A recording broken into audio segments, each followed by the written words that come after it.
So, what's up? The Lord is blessing me. What's up? Shin McDonald, what's up?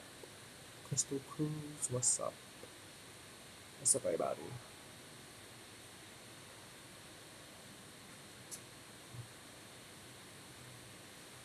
We really had a trouble. Okay. No! Y'all don't stop.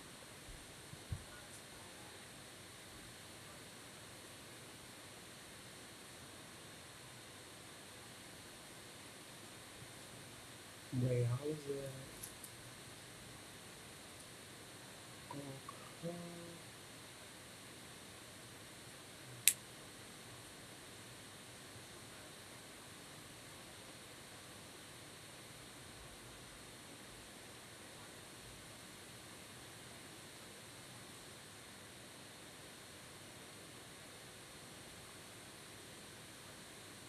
What's up? These dogs really want another treat from me. I see you back in. May I help you?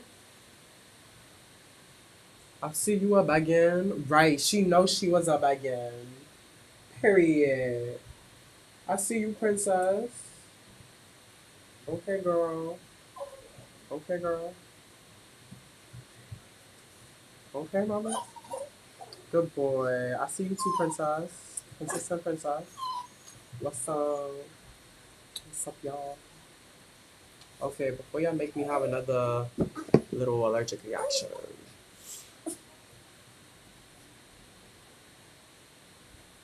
What's up, Diane?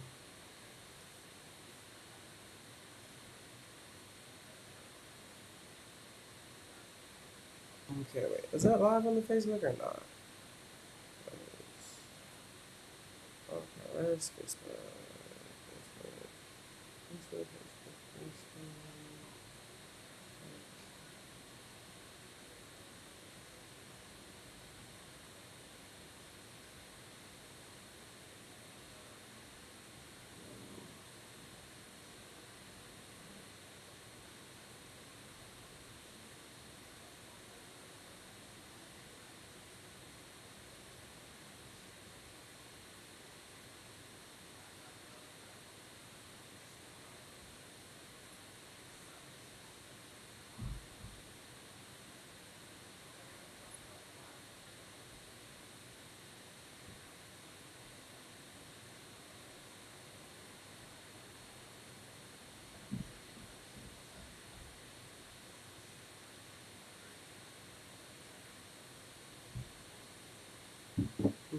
Okay. So we gonna restart the live, y'all. Bye.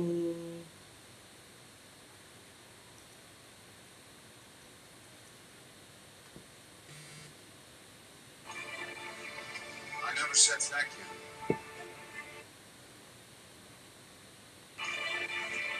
I never said thank you.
Okay, we're back.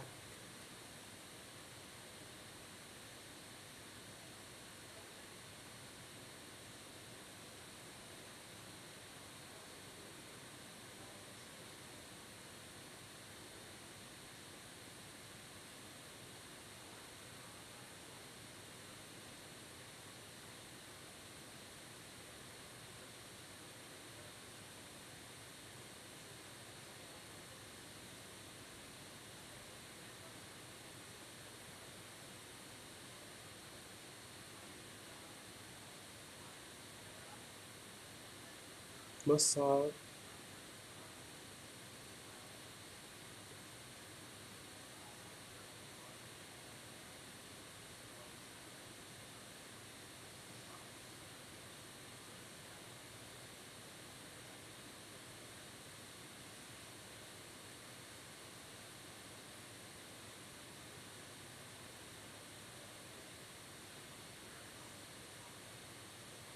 Hey, what's up, girl?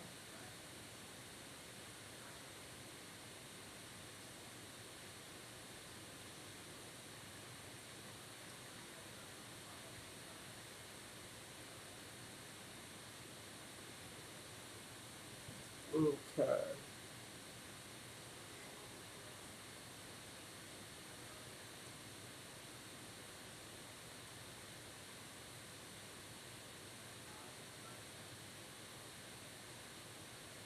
Love a girl.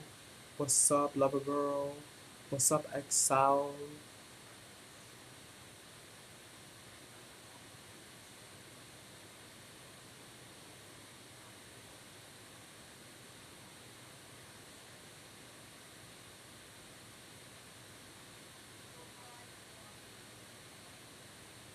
Roxy Gabalas Blake, what's up? Ashley, what's up?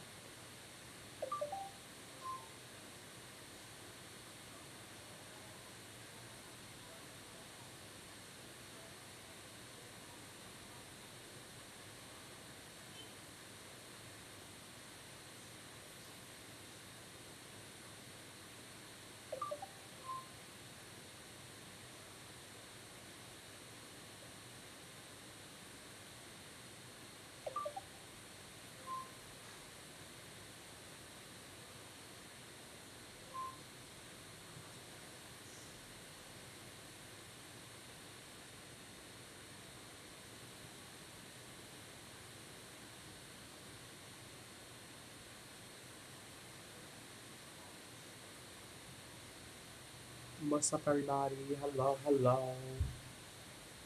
Okay, this is... Oh, damn, they don't got auto this time?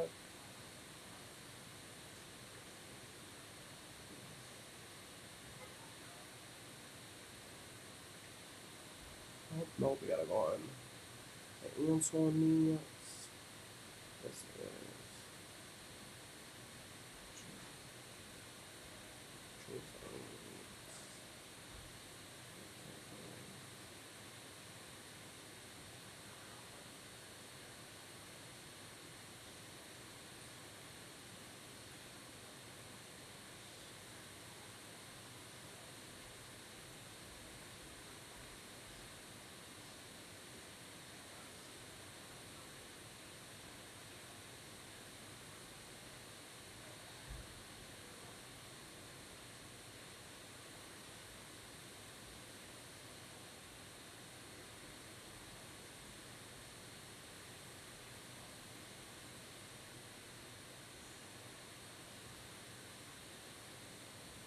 Hey, is Google Translate like bugging out or something? Like, am I missing something? Because it's not making the other text box appear.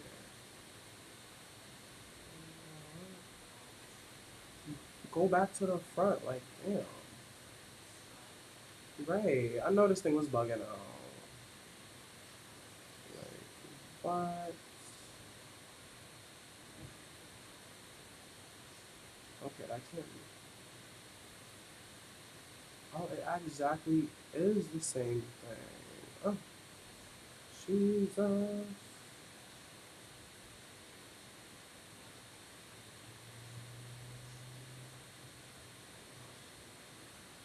To English.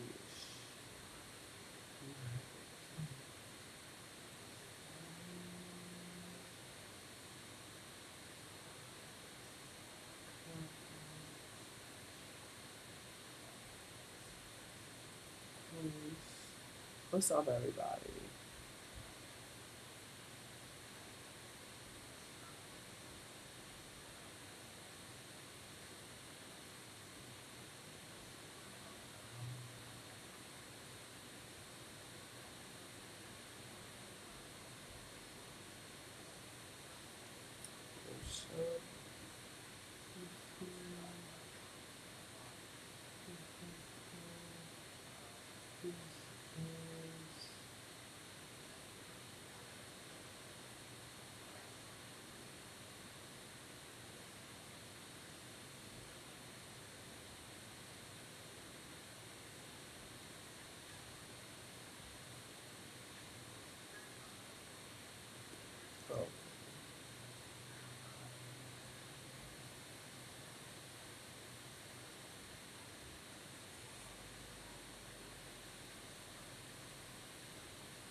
Let's see if I get this right. Let's see if I get this right. Okay, let's see.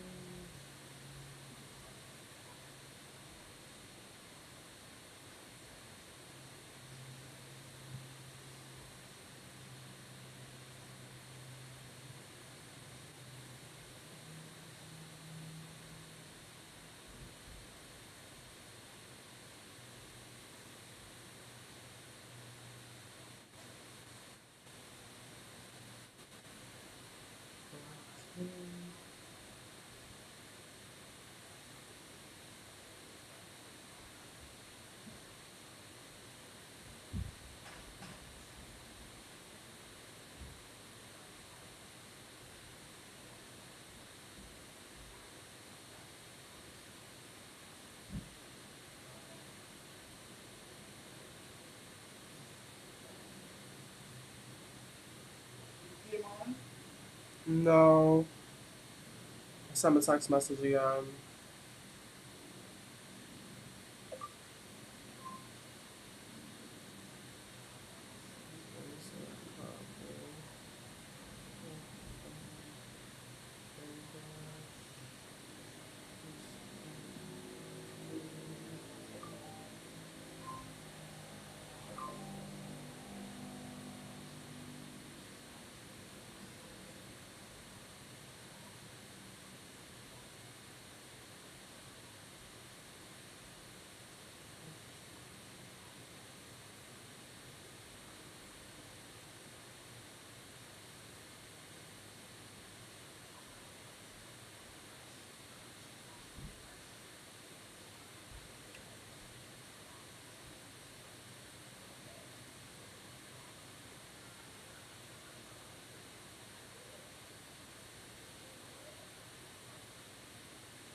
Okay, let's make this simple so I don't confuse the person.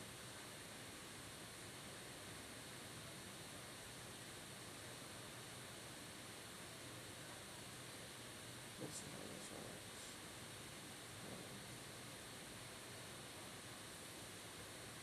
works. Okay, hey, bless. It's 8. What's up? What's up?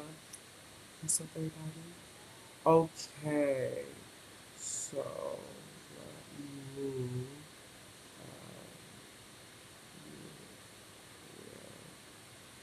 Real quick.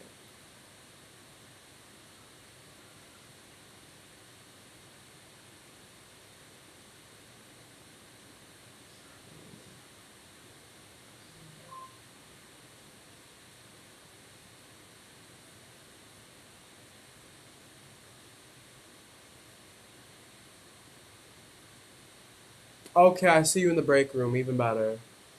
To the Oh, left. Hello? hello? Wait, hold on. Sorry. Hello? That's okay. You hear me, Hey, can you hear me? Brandon? Okay, I see you in the break room. Even better. Okay. Oh, hang on. To the left. Shut all that down. Don't need an echo.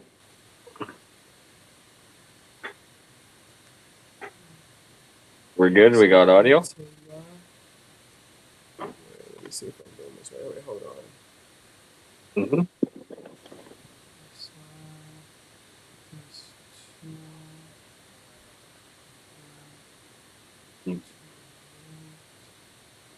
let me see if I'm getting this right.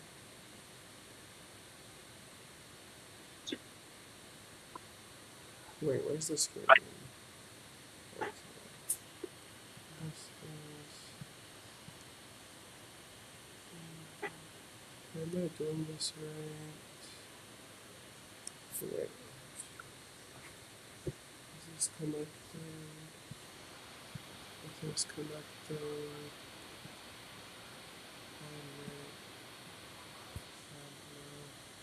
This is BTM. Okay, I'm seeing it. Okay, can you hear me? Mm-hmm. I can hear Okay. you. I can't hear you. That's the issue now. Damn.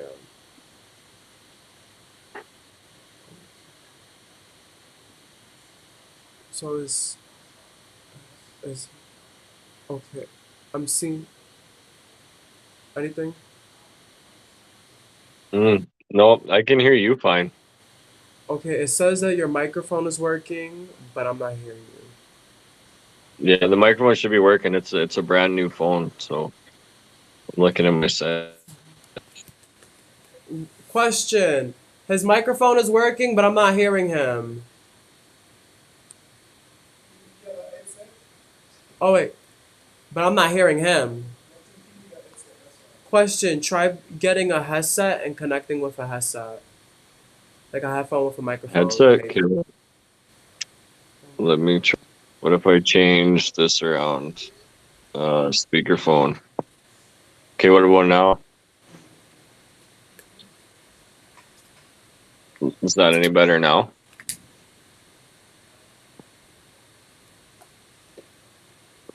Yeah, I Hello? don't know. Okay, I can hear you. Yeah, sorry. Hey, I can hear you. Yeah, hi, I'm Perry. okay, Orlando, it's ready. okay,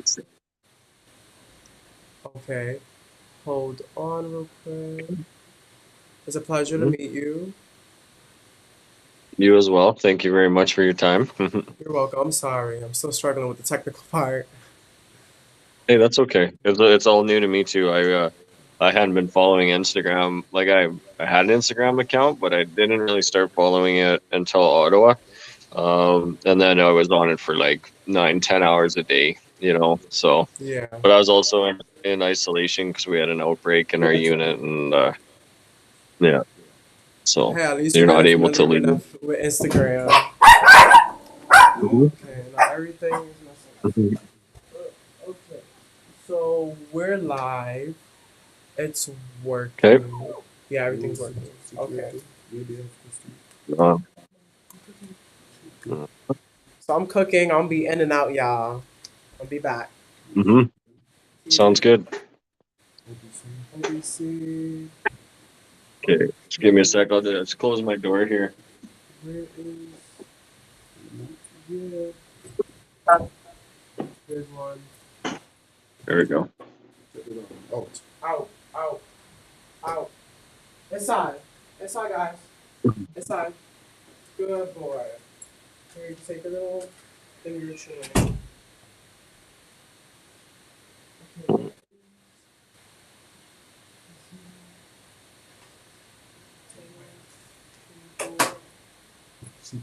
Oh.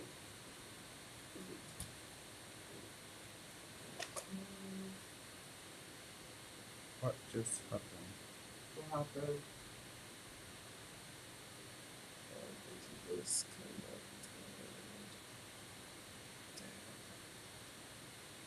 He was moving around the public. He come back in the green room. Which file you need? Okay, good. Sorry about that. Where's the live? Do you have a live on? Uh, Which one? OBC? uh, Okay. you want the OBC radio? Yeah. Yeah. You have everything outside Can you for me? can you hear me? Yeah. Yes, I can hear you. You can go Okay. the other public. Hold on, one. Get me the stand, please. Inside. Oh, no, because you're going to want it. Inside, princess. Princess. Inside. Inside. Good boy. Inside. Come on. Good boy. Good boy. Inside, princess. Go. Good boy. Come on. Good boy. Go.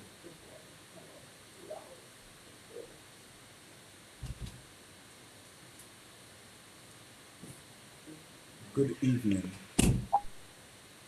Good evening, media world. We're sitting here today with Brandon Simmons, and we're doing this live broadcast interview with a bit of different twist because at times we take life for granted, and we are unappreciative and ungrateful as to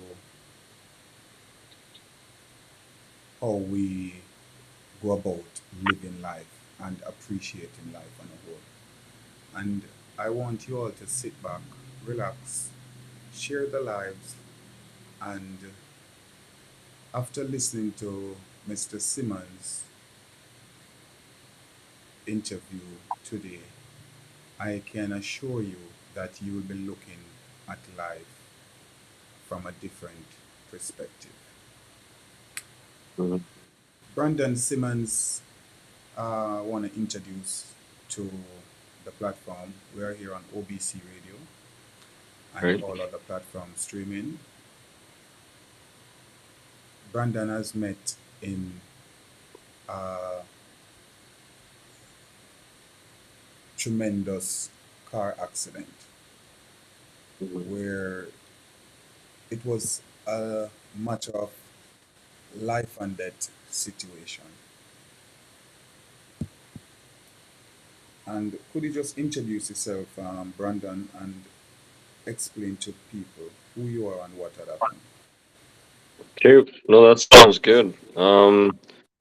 Oh, I guess what? I'm 34 years old now. Um, was an iron worker for the past 11 years of my life. I had well, pretty much whether it was, and I guess I'm up in Canada as it is in Saskatchewan. So when I tell you temperatures will be degrees Celsius, you know, you guys can do the equation stuff like that and figure it out. But anyways, like I'm used to working in plus 30 or minus 30.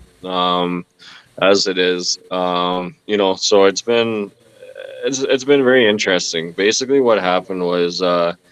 I used to live in one place in the city. It's called Lloydminster for 21 years, and I moved out to a bigger city just because I seen where my foreman had got after being in the same company for 20 years, and I wanted bigger and better things for myself. So I picked up and it was March of 2020 when I moved to Regina here, and and everything was going good. You know, I had found a good job, stuck with my career being an iron worker, and you know everything that I knew because I've got experience in framing and asphalt. You know, concrete. It's construction has been my life for a good I'll say 15 years, I guess, steady. And anyways, it was October 9th, 2020. I was on my way home from work driving my truck. And if you guys want, I have an Instagram account.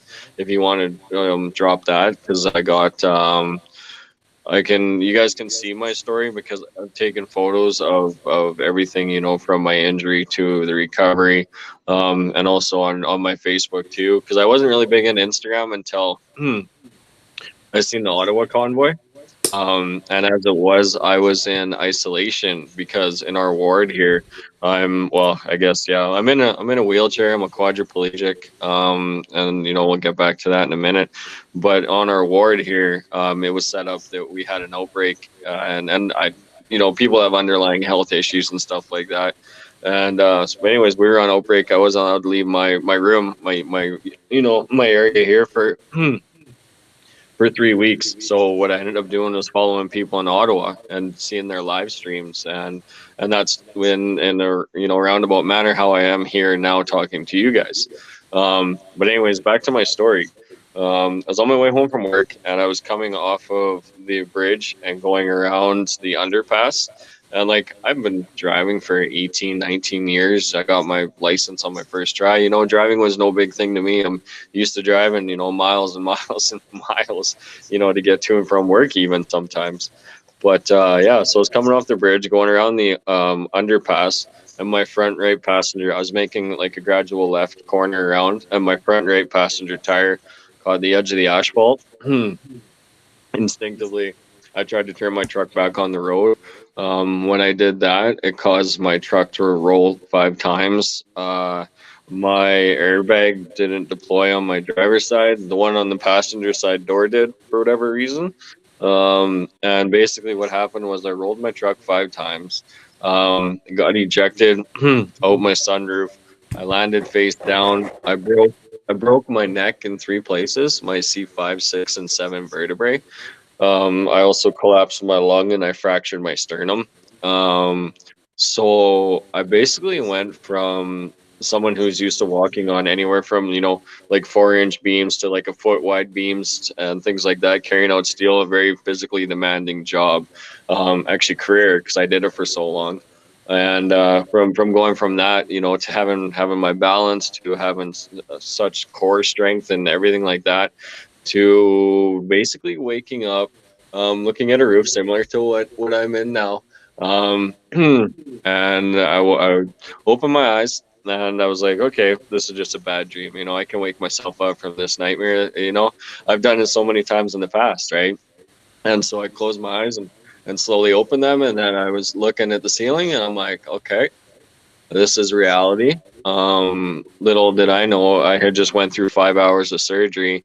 The surgeon put steel plates in my neck and a bunch of screws to hold everything together. As you can see, I also can't open my hands, and that's from my spinal cord injury. So, and it's like been close to 2 years now, so a year and a half of, like I'm trying to open my hand as it is. This is what I do.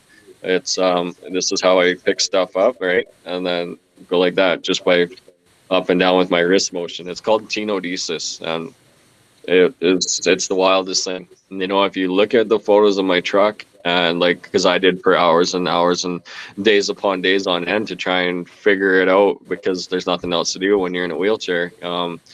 But as it was, yeah, so opened my eyes and I looked up at the ceiling and I tried to sit up and I couldn't.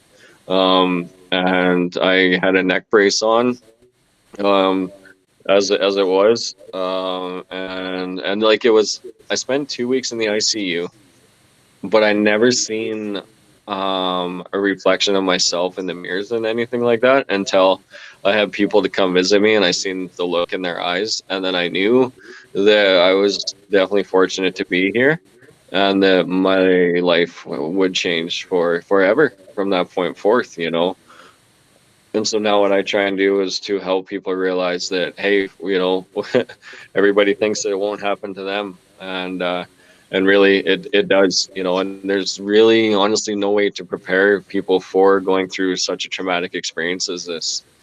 Because like I said, I was able to walk on beams and slide down columns and climb across rafters and you climb trees. I go and climb trees at well, my age. I'm not saying I'm old, but you know what I mean? There's not a lot of my friends that would go climb trees with kids and stuff like that. But so that was all taken away from me. Now, as my prognosis is, it's the Asia A complete is what they say my level of injury is. Asia stands for the American Spinal Injury Association, and basically what it is it goes from A to E and complete and incomplete, right? So if you have E and it's incomplete, then you have a better chance of getting your sensitivity back in, your movement back in, feeling back, and things like that. So that's E incomplete. And now mine is A complete. So I was told that I have anywhere between a 2 to 5% chance that I'd be able to stand again. Which that's life, that's the doctor's, estimate and prognosis based on him going to schooling and his books and stuff like that. I've always been one to be underestimated, and I enjoy proving people wrong, as it is. I've never been afraid of a challenge, and this is the biggest challenge I'm ever going to face. Like I said, I'm paralyzed from right about here, my sternum all the way down to my toes. So that means no feeling, front or back. When I was upstairs in rehabilitation, there was a little bit of negligence, which caused the nurse to fracture my femur. Which, as everybody knows, is the hardest bone in your leg to break, in your body to break. But yeah, my leg was fractured, so I was a quadriplegic with a fractured leg, and I thought it was kind of funny, the humor in it, because who else does that happen to, other than me? So I try my best not to get down on things, get depressed and stuff, and try and help anybody any way I can, like the truckers that were in Ottawa, for example. My buddy Austin, he has Instagram. It's Shots by Hale. If you want to check him out, he's got quite a following. He only speaks the truth. He's 24 years old. I watched everything that he went through, like I said, for 10 hours a day, and I gave out of my own pocket Is because the he kid. is he a part of the convoy? Yes, he Yeah. went down there for just one day to go and Oh stay, yeah, but he ended up staying for. I think I'm following. Yeah, for the whole thing. Yeah, you follow him. Yeah, his Yeah. his name is Austin, but yeah, like I said, his tag is at Shots by Hill, and I would definitely advise checking it out if you want to see what's really going on, and it can open your eyes to different things because I wasn't big into politics or anything like that before my accident, but now that I see what's going on, that's one thing I'm thankful for. It's gave me the time to understand the underlying issues and how corrupt things are. Like healthcare is great until you need it. And now that I'm in this position, there's so much fine print to everything. Like my power chair that I'm in, for example, is worth $40,000. And there's not enough technology in this chair in order to be worth that, but it's medical, so it costs more. So yeah, it's just to try and help people realize that what they're going through could be worse. Because even what I went through could be worse. Obviously the obvious one is the fact that I could not be here. It could be 6 feet under with, a lot of my friends and family who I've lost in my life. So I'm trying to live for the people who can't anymore, who would love to be here, even in this condition. Because for example, I was unconscious for I don't know how long, but fortunate the brain damage didn't set in because I had no oxygen, or lack of, struggling to breathe on one lung, and also the fact of my sternum being fractured. How did that not manage to pierce my heart or my lungs? Like I said, one was collapsed. So I'm very fortunate in that aspect. Even if I don't ever get the chance to be able to walk again. Oh, just give me a sec here. Sorry about that. Interruptions. Um, you still here? Yes. Okay. Even if I don't, get the chance to walk again, as it is, with the modern technology and everything that we know as far as spinal cord research goes, which is very difficult to work with. I get it now, being on the other side of things. I understand, um, but I'm okay, with being in a chair and just trying to encourage people. Hello, hey man, yeah, you can come in, bud. How goes it? Just give me a sec here. I gotta take some meds. I'm doing all right. How are you doing? Good, good. I'm just gonna pass you your pen. Okay. Have a pension there. Okay. Sounds good. So we're Stuff sitting here here is with Brandon Leo. Simmons. Mhm. He's just taking some meds as we're here. So Yep. I'm good. Cool. just bear with Thank us. you. Perry, I don't know what's Yeah. going on. Yeah. Sounds good. All right. Sorry about that. Um, but yeah, that's just how it is now. It's like I said earlier, I moved here from the city where I knew everybody and everyone as it was, to move out here to deal with COVID, to not have people to be able to visit me and stuff, to essentially do it on my own, go through this recovery on my own. Um, it's very difficult, but it's very empowering to, to actually see what a person is capable of when your back's against the wall and you can't even get out of bed. You know what I mean? Let me ask you, do you remember the Brandon before the accident? Just hang on. You're real quiet now. Oh, Are you hearing me? I can hear you, but you're really quiet now. After I got that phone call, it messed up. Okay, I'll try my best. Try try swipe down. What you could do is exit and enter back in the green room and come right back in. Okay, Because I'll the do phone that. call Just give may me a be minute here. Okay. trouble the volume. Yes, Perry, come on the other page. I don't know why your page is not coming and you're still trying to do it on it and it's not joining. Go on the other page. I told you all along, Con, I don't know what you're doing on that page. It's not joining. So we're here with Brandon. There was some little difficulty because he got a phone call just now, so he wasn't hearing as loud as he was before. So he has exit and he's gonna re-enter the green room and come back into on the interview. Brandon, Okay, here you are. Much better. And, Yep. and you can hear me well now? Yeah, I can hear you really well. Okay. My question to you was, do you remember much of the Brandon before the accident? Hmm. It's a good question. I do, yes, because well, all the memories and stuff, obviously, that I see because I've been taking I take photos of all the work that I've done and everything like that. So I do see that. I do see me at work. It was very difficult, and it still is every now and again difficult to look back at things and see where my life was. But I'll show you here. I got. Just give me a sec here. Trying to take my sweater off because I got. It's funny you mentioned that because the only thing when I was laying in the ICU, because it feels like two separate lives. But when I was laying in the ICU, the only thing that related me back to just give me a sec. It takes a little while to do simple things like take off a jacket. Here, take your time. And while we're sitting here, for those of you who are on Instagram, he's taking off his shirt. And those of you who are listening on OBC radio, he's taking off his shirt while sitting down. And it's a bit difficult for him to do it, but he's accomplishing it. Mm-hmm. Because of how my level of paralysis. They they call me a functional quadriplegic. But so I got this tattoo on my arm here. Where is it? You can kind of sort of see it, not really. But I had it. Yeah, I don't know. Underneath, You I saw can't. some fun. Yeah, I saw a little. Yeah, but Yes. so I had that before the accident, and that was the only thing that was still on me. Like I used to wear rings and stuff, and they took all that out, cut those rings off. I used to have my nipple pierced, and they took that out because if I was doing an MRI, there's a chance that that metal could react and it could explode. So they took all that stuff off and everything like that. But the only thing that I have that relates me from looking back on things and being like, yeah, I accomplished this or I did this with my life, would be my tattoo because it's the only thing that I woke up with, basically. You know what I mean? So,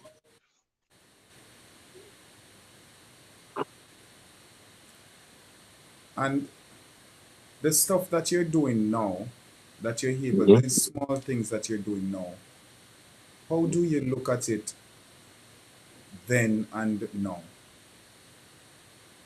I didn't catch the last part of that. How do you look at those little glimpses of life before that you before the accident that you managed to see and how you're coping now? How do you manage to deal with those? Mm, most of it is I'm in disbelief. That I could have accomplished the things that I did in my 33 years because I had my accident when I was 33. Um, it's beyond what I thought that I would do. When I was in school, thinking about what I want to be when I grow up.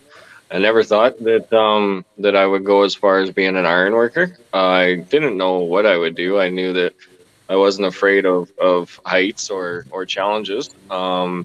So so yeah, it's to look back on things. It's very interesting.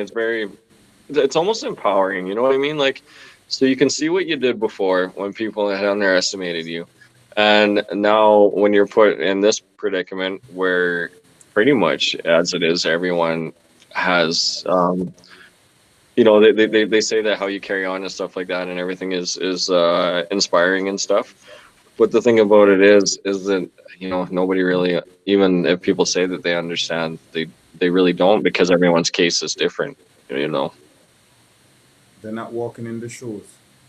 That's right. That's right, man. Yep. So that's one good thing, I guess.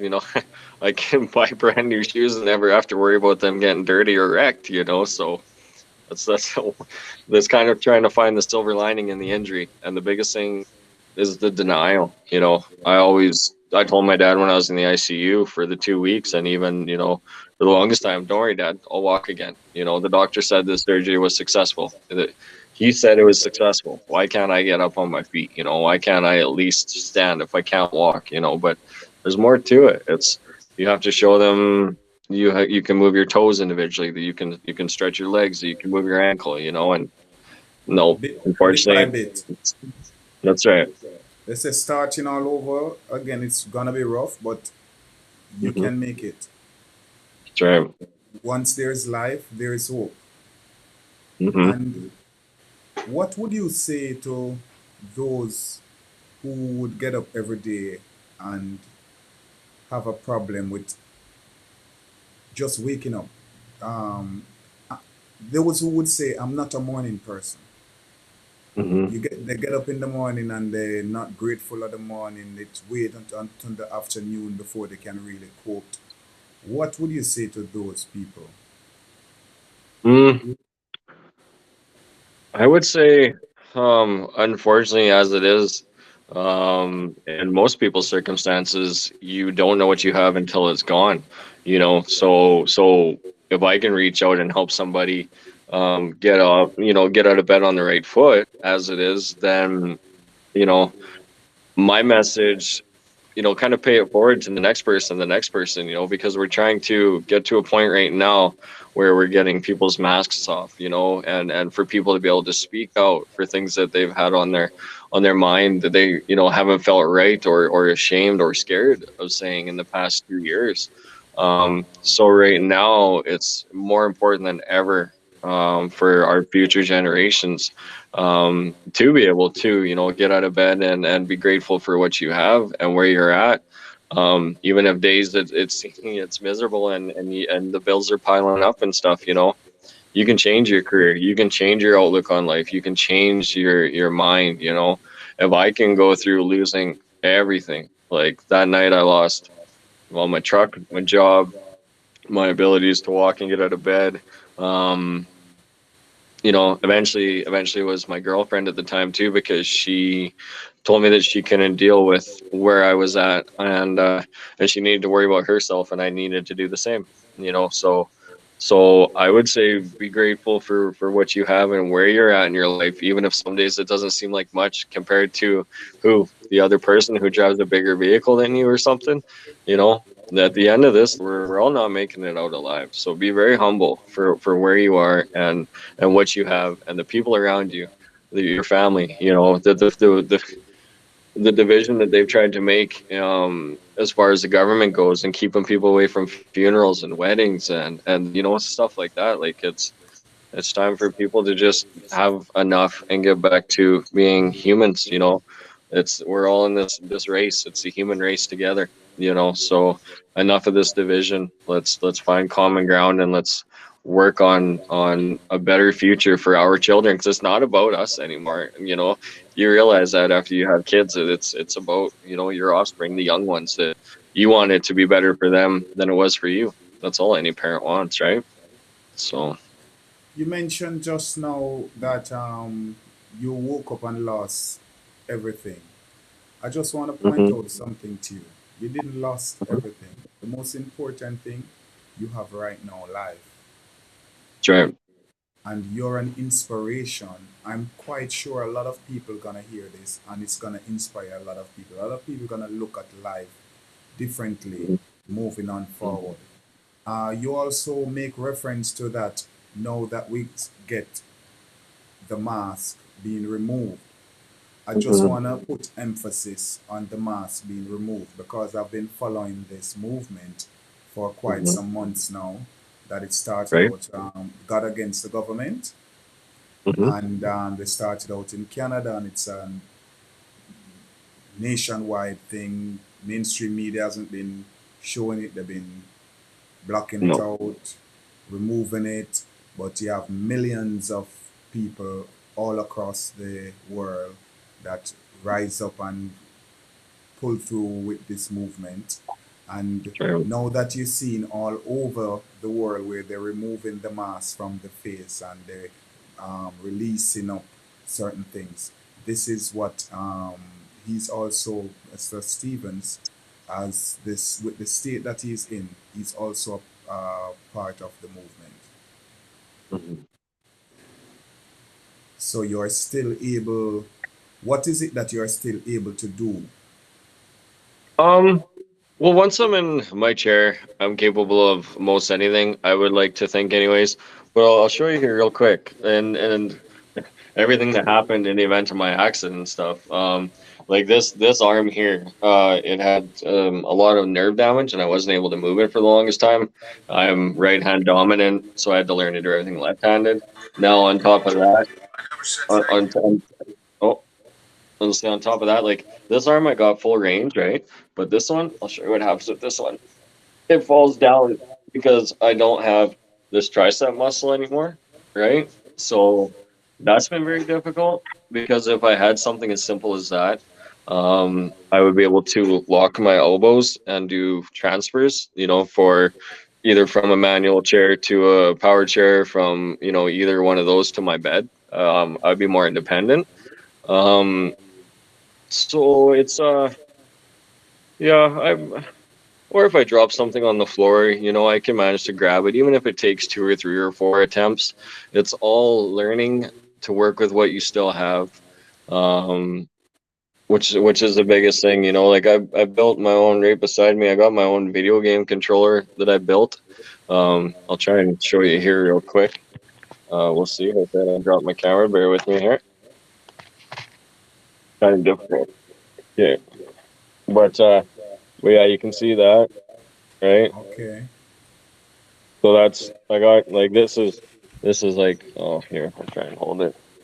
But like this is like my right stick and stuff, right? So it's just I got many irons in the fire. I just need something to take off, and now's the time where everybody's stuck indoors and stuff, and it's and mental health is a huge thing too.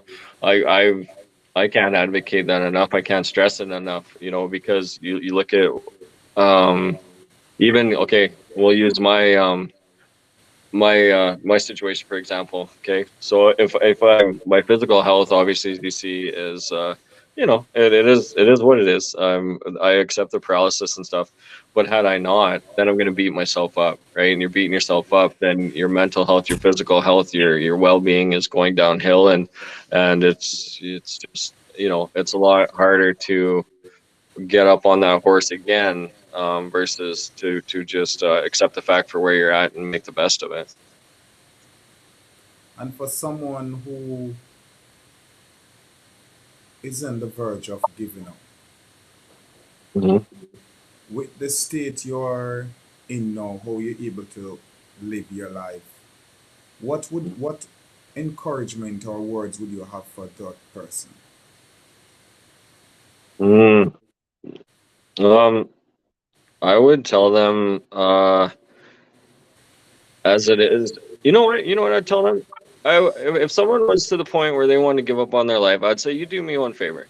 You take time out of your day, one day, before you decide this, and you either go to see someone, just hang out with people, in a long-term care home, or senior citizens. Go and volunteer yourself. Do that favor to yourself. Go and volunteer yourself, and see how people are that have been through it, and find that drive, that determination, that motivation to get up day after day and keep putting, as it is, your best foot forward, to pay it forward, to try and inspire people around you. Even if it's something as simple as seeing someone walking down the street and saying, hey, I like your shoes. Something that simple. Even if you really don't like their shoes, it's that compliment that can totally change someone's day. So I would say, if you're getting to the point where you feel hopeless, either A, reach out. I know a lot of people don't, because that's why this is such an epidemic. So reach out, or, like I said, go volunteer yourself. Go be around people who have it worse than you do, and you'll really understand what there is to be grateful for. And with the situation now, because you mentioned about like the simple things you're able to do, move around, or something that fall, and no matter how many times you take to go at it, are you seeing Mhm. improvement from where you are to where you are now? Um, from where I was after the injury, yes, there's been improvement. However, with what's going on in the world, for example, if I wanted to order in a manual wheelchair, it would take, a month and a half to 2 months because of, COVID and everything going on and shipping being delayed. So it's like, yeah, you get used to the setbacks. You try not to take people at their word because you understand that as it is, people are only as good as their word. And there's a lot of times that things happen when people make plans. You know what I mean? So you just got to kind of take it with a grain of salt and not take life too seriously. As it is, I believe it or not, I enjoy my life where I'm at in the grand scheme of things because it does give me time to, not worry about getting up for work and being late for work or having to get the job in order to go to work and things like that. Um, and I can work on myself. I can work on being a better person, a better individual to the people who are around me and try and inspire people to realize that things could always be worse. There was a guy upstairs, for example, a quick story, and he got his foot cut off because there was an infection in his foot, right? And I seen him and I started talking to him. I'm like, oh man, I said, I feel sorry for you, buddy. You're missing a foot. And then I sit there and I think about it and I'm like, wait a second, I got two perfectly good feet and they don't do anything, but that's just the person who I am. It's I would buy a coffee for people in line at Tim Hortons, um, and not expect anything in return, just to, um, and I'll probably still do it in my wheelchair. I was thinking about it being in this powered wheelchair to go in line at Tim Hortons, the coffee shop there, and have people behind me that'll be frustrated, because who's this guy in a wheelchair? What's he doing wasting our time? I got to get to work, so on and so forth, right? And I'll pay for whoever's behind me, and that will totally change their attitude and their mindset for that day. At least I hope it does, right? So, and if I can help someone look at life differently or not as as hopeless as everyone seems that their life has been, especially in the past 2 years, then I think I've done my job for that day. So, And I want you to know that you've been doing your job because this morning I called you and it was after 7 my time. Not knowing that you were, what, you're an hour behind us or 2 hours? all right, well, it's 10 after 4 here right now. Okay, so you're 2 hours behind us. So yes, Yeah. I'd call you after 8 my time. And it was Mhm. after 6 your time. And you Yep. were vibrant up and I remember you said to me, oh, I'm looking forward to go outside now. It's a beautiful day out. It's 7 degrees Celsius. Yeah. And it stopped me in my track because you're here looking forward to go out to 7 degree when people don't even Mhm. appreciate 20, 40, and you were up and about going around. So that's inspiration to me because at the time I was still feeling lagging to get up out of the bed, but you were up and in the Yeah. state you are and you're vibrant, so that's good. And I want to tell you Thank to you. continue the most important thing, you have life, and Hmm. the doctors may say yes they are good medical doctors and they bring you back to where you are, but remember there's a God above, and the most important thing, you have life. So continue focus on those stuff and continue to move forward. Don't ever give up. I Continue. won't. You're still doing therapies. A little bit. Because like that's like I was covered with insurance, like it's called SGI, which is Saskatchewan Government Insurance. So I'm covered for there was the what would it be? The healthcare, I guess, that's given to you when you're in rehabilitation. But once they move you from rehabilitation to long-term care or move you out of here, depending on your level of injury and what you're capable of, they had set me up with this thing called First Steps program, which is a private physical therapy. And I'm waiting to get an email back. I went did the assessment, and they believe that they can help me. But what do they charge? I think it's like $90 an hour or so. So when I looked into the fine print from SGI, I'm allotted, I think it's $2,700. So, and that's every year. So because they tell you that, you get this or you get that, you have to read the fine print. So I can do, between 27 to 30 hours of the therapy. But then once my funding runs out, then it's up to me to dig out of my pocket or to find an outside source or just give up on it. Right. So it's And like, with your mhm. situation, the insurance doesn't, isn't there a way where you can put it, because what you could do is use it as let the mental health doctor deal with it, because the mental health doctor oversees everything. Because what I've realized with your condition that you're in now, yeah, Yeah. and the insurance that you have, it only give you a minimum to what Yeah. happened to you. Hmm. However, it's not enough work and therapy that you need to accomplish what you need to move forward. So the fact that they deny that issue, now you reach out to a mental health doctor Yeah. and let it know where it affect you mentally, because, Okay. and I don't have to say, you know how to go about it. So once the Mhm. mental health doctor gets involved, the mental health doctor is there to override and get it on your insurance, because now it's a mental thing. So the insurance will cover it. Because you're supposed to be on insurance, they're not supposed to be taking you out of pocket. So if Well, and they, that, the mhm. accident that happened, was it a collision or No, it was just me. Like I said, the right front passenger tire caught the edge of the asphalt. And it was I don't know what time it was. It was probably about 10:30, 11 o'clock. So it was dark.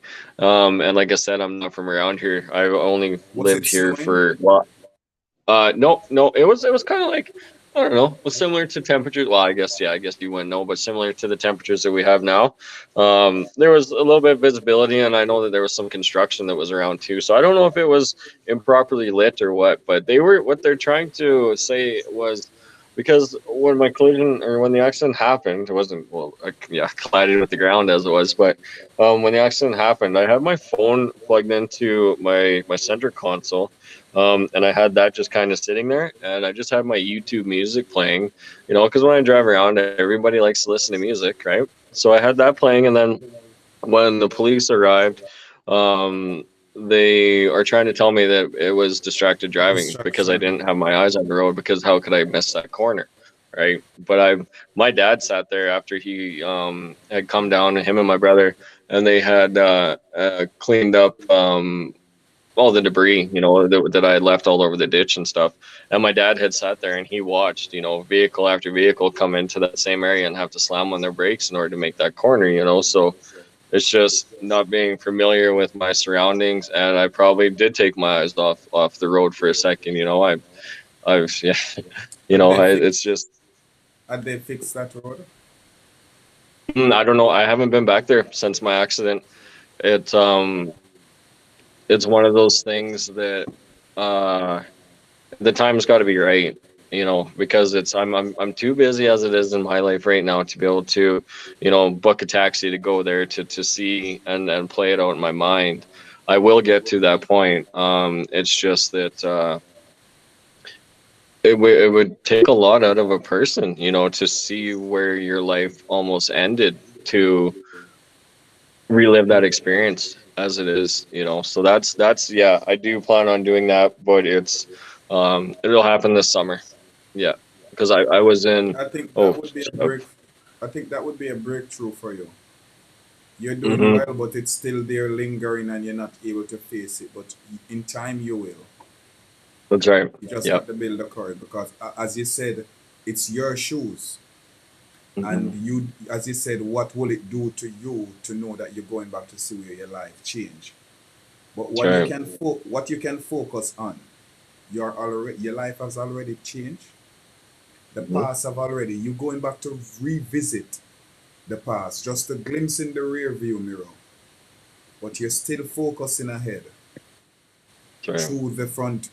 windscreen, going focused, staying forward, because it's just the past that happened and you're going to revisit it. But your breakthrough is already out because you have overcome with life. You Right. couldn't, you could have, as you said, you could have been 6 feet under. And Yeah. what I should have done, what I should have done is get a few of your photograph of the car before and the car after, because I've seen the truck, the blue truck. In Hmm. fact, the color is the very same color I have on my vehicle, Yeah. and Yeah. That what was. he survived from. Yeah, it was my pride and joy. It was brand new. It was everything I ever wanted. It was new to me. Completely brand new. It was sport hood, tonneau cover spray and box liner, leveling kit. Bigger tires. Like it was what I wanted in a truck. And then because it got to the point where like I had my family living with me, but I would always be working on the road. So I'd be gone 12 days and home for 2. And it got to the point where my brother was going to have a kid with his girlfriend, so my family bailed on me, and then I was left to the point where it was either I pay for the place that I'm at, or I pay for my truck. And I was like, well, if I pay for the place that I'm at, then I need somebody to pick me up to get to and from work, and for the cost of my truck, I don't mind living in my truck, during the summertime and things like that. It's like at that point in time, life could have been worse. The insurance didn't cover nothing. No, I had talked to my boss about insurance as far as work goes, but because of COVID, it had either canceled or put on hold everybody's benefits as far as work goes. So there was nothing to do with that. And as far as insurance goes, insurance pays me, I think it's about 4 grand a month for my injury, but 1,000 of that goes to pay off my truck. I'm still stuck paying off my truck in the event of that accident, as it is. So it's I don't Who know. is the I Mhm. who is the company that you're paying the truck? There- that would just be to my bank because I got a loan from my bank in order to pay off that truck, so then I just pay back my loan. They know your situation now. Oh yeah. Oh yeah, they do. They actually phoned me after my accident. It was probably 8 or 9 months after my accident and threatened me to let me know that if I was to default payments for my truck, that they have the ability to take me to court.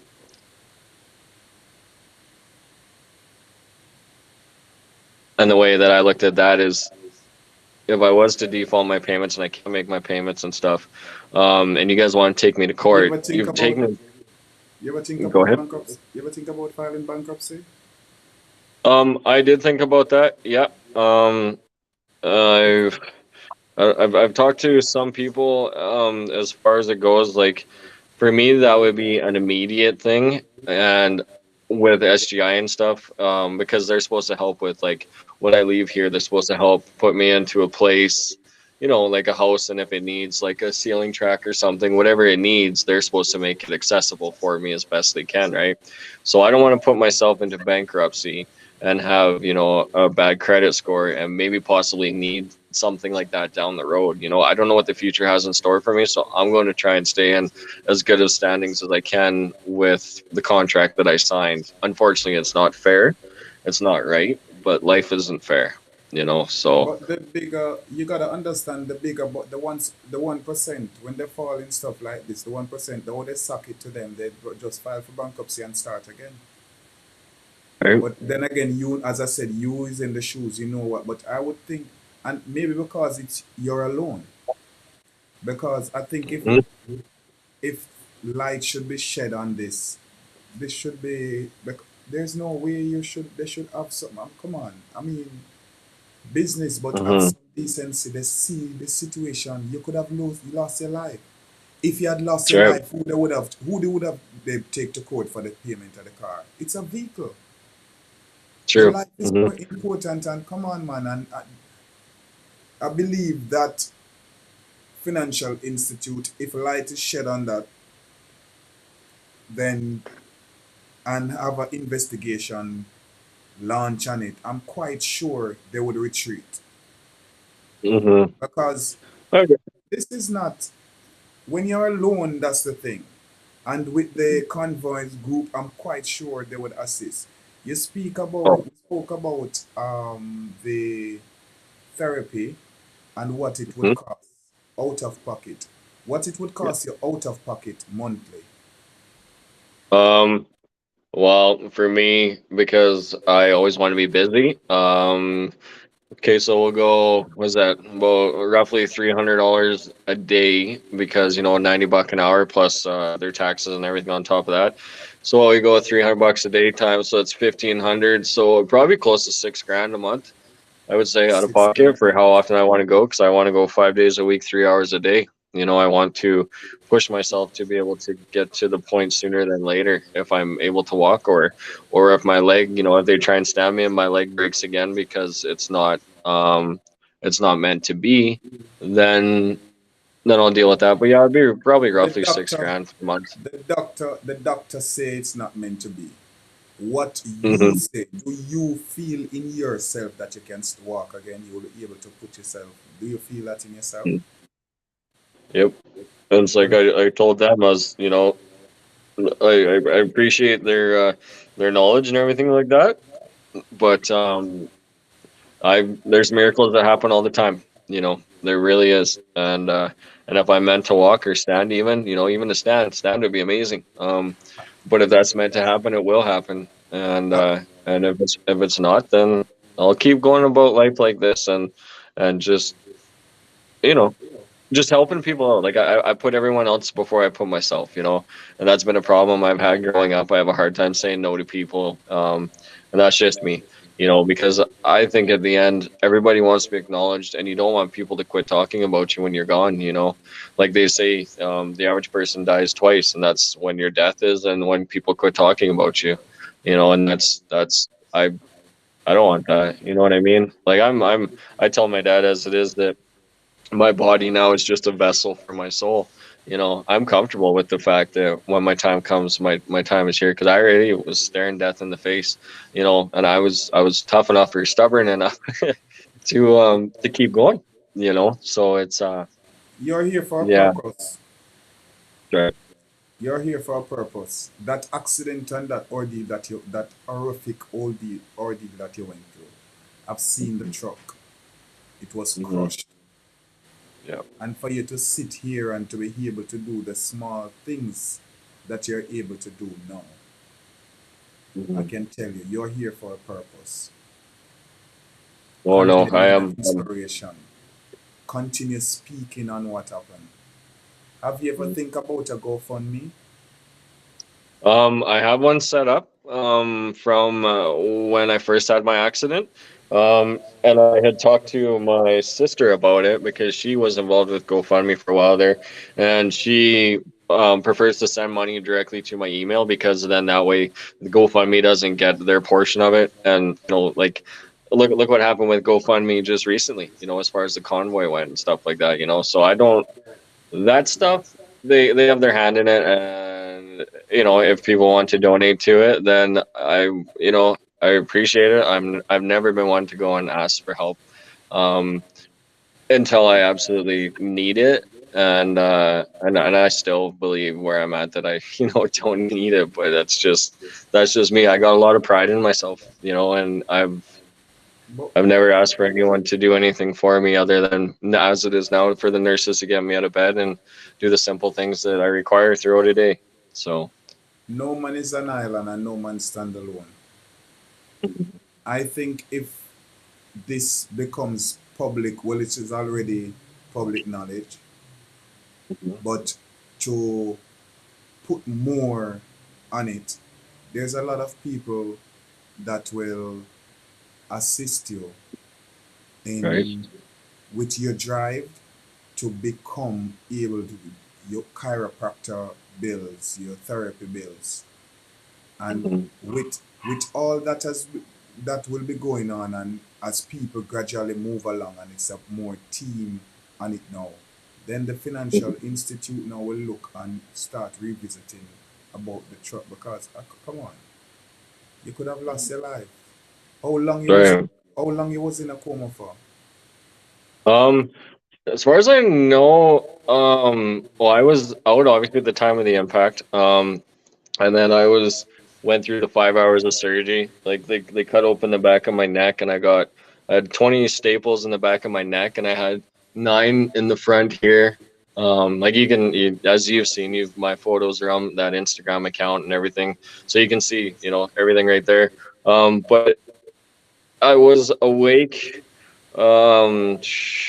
probably shortly after my surgery, I would think, because afterwards there was a police officer that came into the room, and I remember they woke me up, and I seen, his police crest on his badge and everything like that, and so he asked me if I knew where I was, and I said, well, I'm in the hospital, I'm guessing, and then he asked me, well, he was there because there was, if there's damage to a property or a vehicle or anything like that, then they just have to do a follow-up.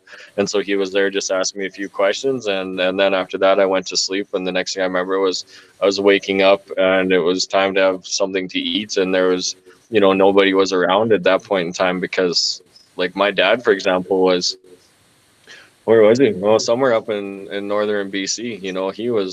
He was a good probably 12, 13 hours away from me. So he got the phone call, and he dropped everything, got back to the farm, and jumped in. He's a truck driver by trade. Has been all my life, so that's another reason why I got behind the convoy, because I've seen things differently, throughout my whole life growing up, and the people who are underappreciated for the things that they do, for example, the truckers. If it wasn't for them, you wouldn't have, I wouldn't have the shirt on my back, I wouldn't have the wheelchair, I wouldn't have, the place to be at, right? So but yeah, it's just amazing. I know you said because of your pride and stuff, but what if people want to reach out to assist? How could they do so? They can either reach out to my Instagram, also my name on Facebook, or they can even get a hold of you, and you can get them in contact with me, because obviously I'm not going to give my phone number out over here. But if people, if they have experiences, they have stories, they want to reach out, they even want to say thanks, or if they need help, they need somebody to talk to. I have nothing to do throughout the whole days as it is, other than the therapy that I have to go to every now and again, and I got nothing but time to listen to people, so, because a lot of people they're not given that opportunity, because they're so caught up in work and everyday life, and so with me to look at things from a different perspective, I'll do the best I can with the time that I have. You know what I mean?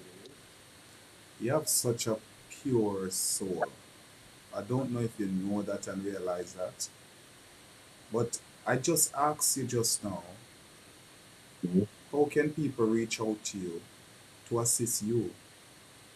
And you turn it around in saying you are available if somebody want to talk to.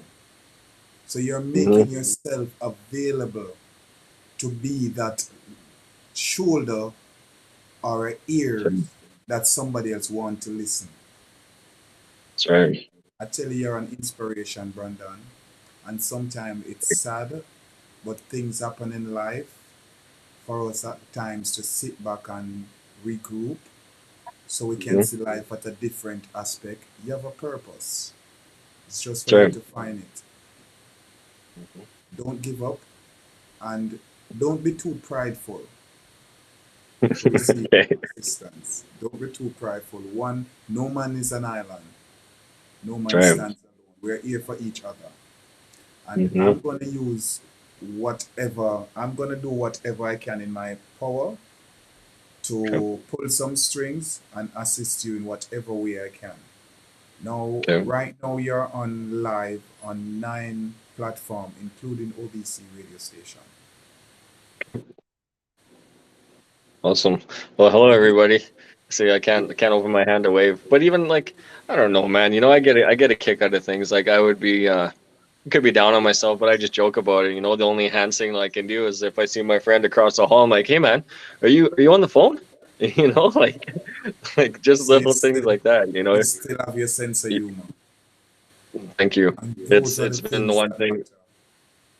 it's been the one thing that I've been glad and fortunate to have, because I tell you, if I woke up and for one, I can't use my hands, as the audience knows, and for two, if I had, if I was on ventilation and I couldn't breathe, I couldn't communicate. No matter what's in my heart and what's in my mind, that's when I say that's enough. Because if I can't communicate, I'm not going on. Sorry, but I know it's going to hurt the people that I leave behind, but they have to understand how much it would hurt me to not have the basic human abilities. Um, there has to be an understanding. Um, and I know that, especially when it comes to it, death is a very touchy subject for people. And I wondered growing up, whether mine was going to be fast or slow or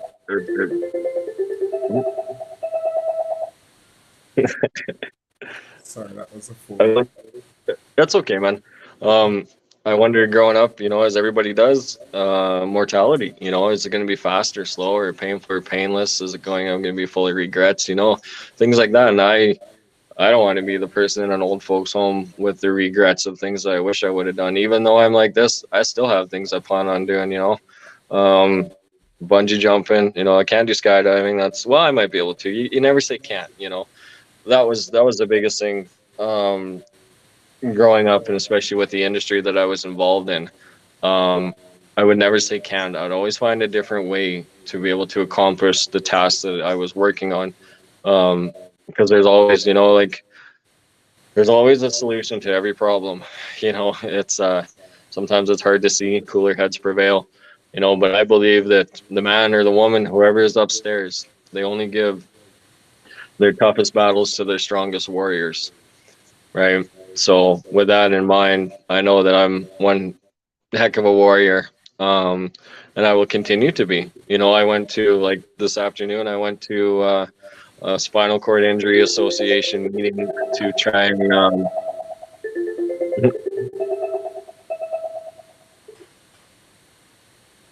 and be able to inspire people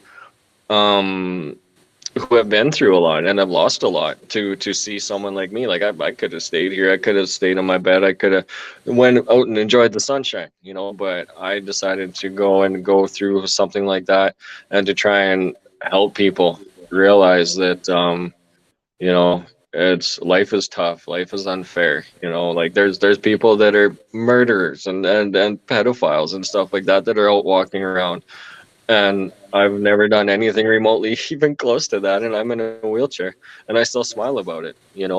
So it's just be grateful and very thankful for what you have, and very appreciative, even if it doesn't seem like at the end of the day you've accomplished a lot.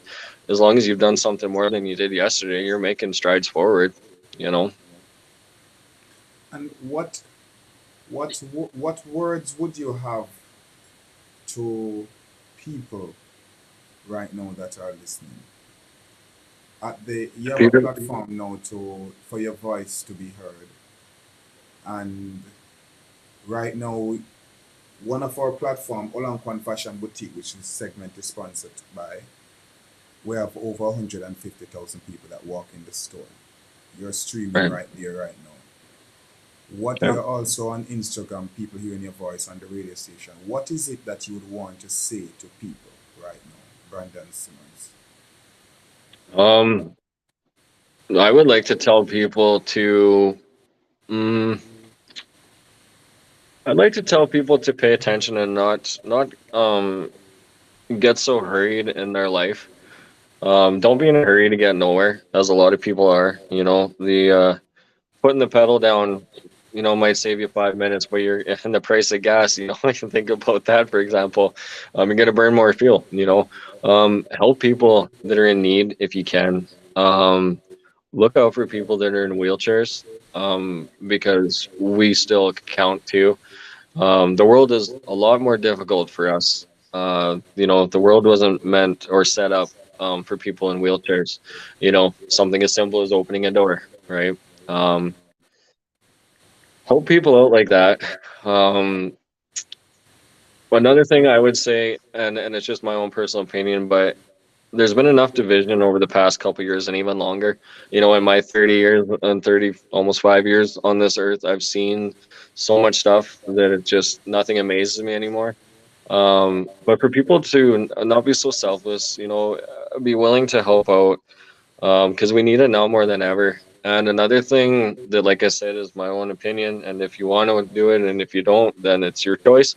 But for people to see each other's faces, to take off the masks, for people to be able to interact with each other, to see if someone smiles at you, or even is mad at you or not impressed or anything like that, to have that human interaction, because that's what we need. um and especially the younger generation, I can't stress that enough. The kids, is we're doing this for the kids. We're leaving, the world behind for our kids, for the future generations. They need to be able to go and play in the mud, get dirty, eat dirt, go and skin their knees, and be around their friends and experience life growing up, like, I did, like you did, like everyone else has. It's not only the masks and the children, but you want to talk about the mental health on the kids to wear masks and stuff. It's a lot deeper than one person realizes. But if we get a collective together, like they've been trying to divide us for so long, if we get people together to stand for each other and stand up for each other, and reach out and be that person that someone might need, you could change someone's life. You might even make a best friend by talking to someone. And even if you talk about the same band, or you talk about the weather, you talk about politics or sports or whatever, find common ground with people. Enough of the division. People have to come together, because the more they divide us, the more they're in power. The government has to remember and learn that they work for us, right? So if we can get people together, it only takes one person. I'm putting my one finger up, but it only takes one person to be that change. To lead by example. To be not confrontational if someone does decide to take off their mask. Let them have their own beliefs. Because there's whether it's racial division or religion or equality, or the job, the mandates, everything like that, there's so much division in this world. And if people could actually take the time to see what's going on and think for themselves, do your own research. I'm not saying what I'm saying is, it's the gospel, so to speak, but do your own research. We have the technology in front of us right now, like my cell phone or tablet, or shut off the mainstream media as it is. Do your own research, get their truth, Shout get out to their truth, Kiki Greatness. and devise your own truth with what you see, and spread that on to people. Knowledge is power. Get to know your constitution, get to know your god-given rights, get to know your freedoms, your the charter, and get to know all that stuff, sooner than later. Because if it goes the way that I've seen things, you'll be thankful that you did something as simple as that. I'm from the island of Jamaica, Mm-hmm. and I reside in the United States. We're here in Florida. Our head office is in Miami, Right. and I've been following Jimmy and the Convoy movement for quite some quite some months now, Mm-hmm. and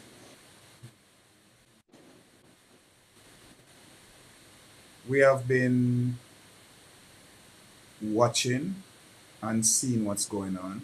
I know that mainstream on a whole has been trying to shut things down, That's right. Yep. but we have mainstream and the equipments and stuff to put things out there. Okay.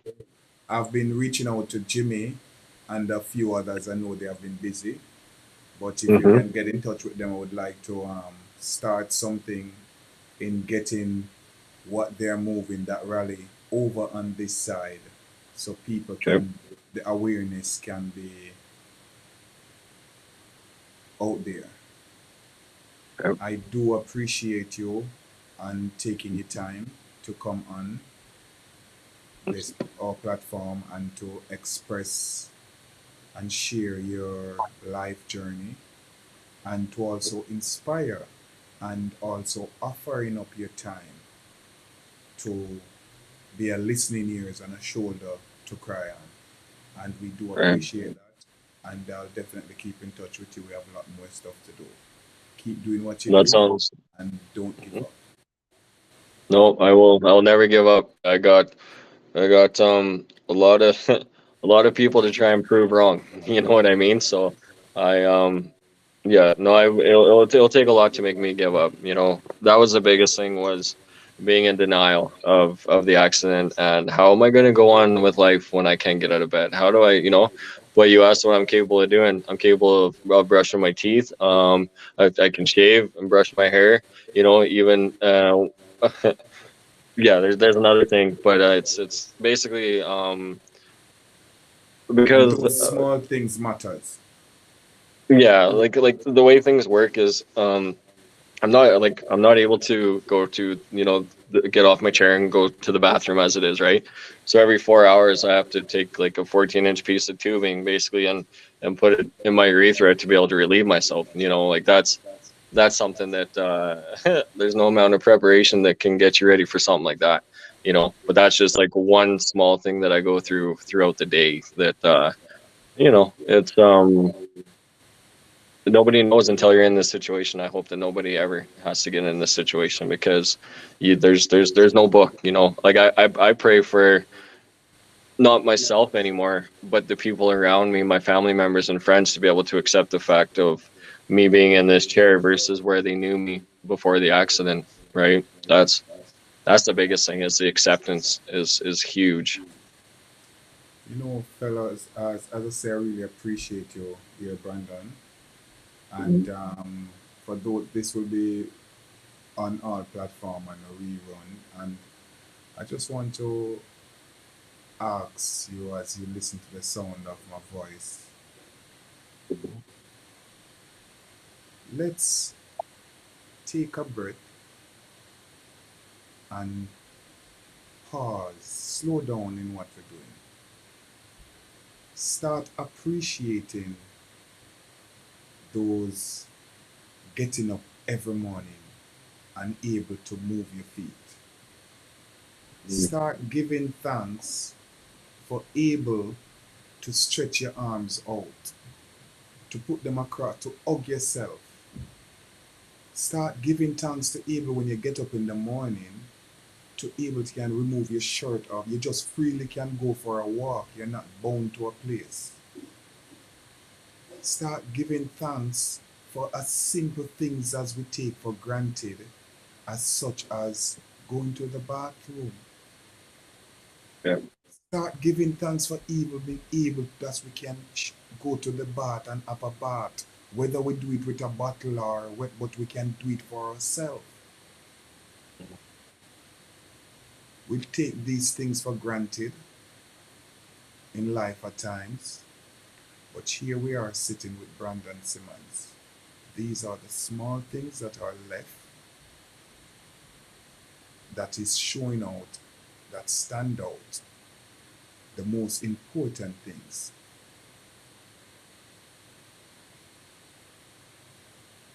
Let's stop taking things for granted. This is OBC Radio. You can download the app in your Google Play Store or Samsung Play Store, or tune in and listen in on Alexa device. Within the next 2 weeks, will be available in the Apple Play Store. Brandon, again, we say thank you for tuning in. OBC Radio, Second Chances for the Forgotten Voices. Segment sponsored to you by Olonkon Fashion Boutique. You can visit our website where you'll find all our men, female, and kids apparel and other convenience merchandise. www.olanquan.com or give a call at 1-800-944-2166. WhatsApp at the very said number 1-800-944-2166. We thank you for listening and have a good day.